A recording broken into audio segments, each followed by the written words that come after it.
На плажата во Остија, на неколку километри од Рим, се наоѓа плажата Остија и летно време илјадници римјани одат таму. На плажата не останува место ни со лопатка да си ископа дупка. И оној што пристига последен не знае каде да го постави својот чадор. Еднаш на плажата во Остија дојде чуден господин, еден навистина духовит господин. Пристигна последен, со чадор под мишка и не најде место да го постави. Тогаш го отвори, ја поправи малку дршката и веднаш чадорот се крена во воздух. Прескокна илјада чадори и отиде да застане токму на морскиот брег, но на 2 или 3 метри над другите чадори. Духовитиот господин си го отвори столот за лежање и со него заплива во воздухот. Си стегна под сенката на чадорот. Од џебот извади книга и почна да чита, вдишувајќи го морскиот воздух, заситен со сол и јод. Луѓето во почетокот и него забележија.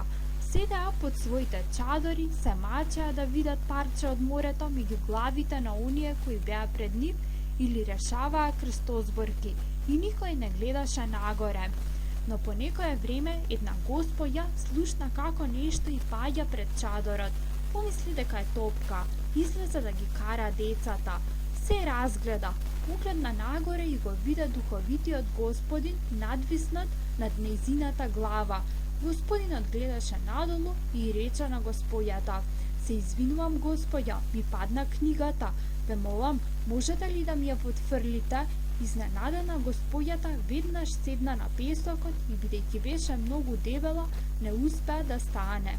Притрчаа нејзините роднини да й помогнат, а госпојата, не зборувајќи со прсти, им го покажуваше летечкиот чадор.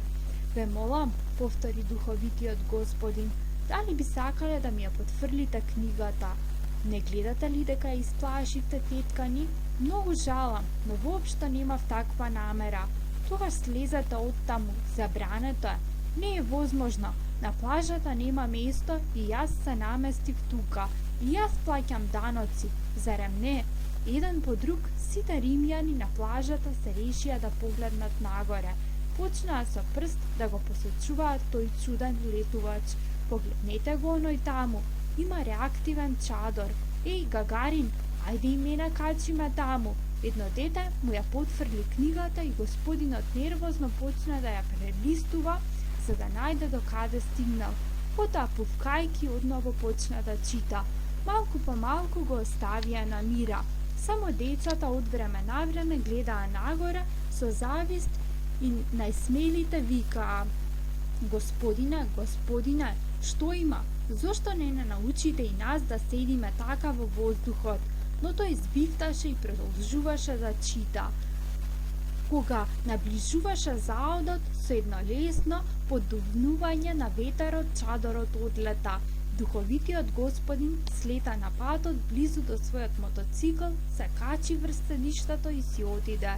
Кој знае кој беше тој и кој знае од каде беше го купил оној чадор.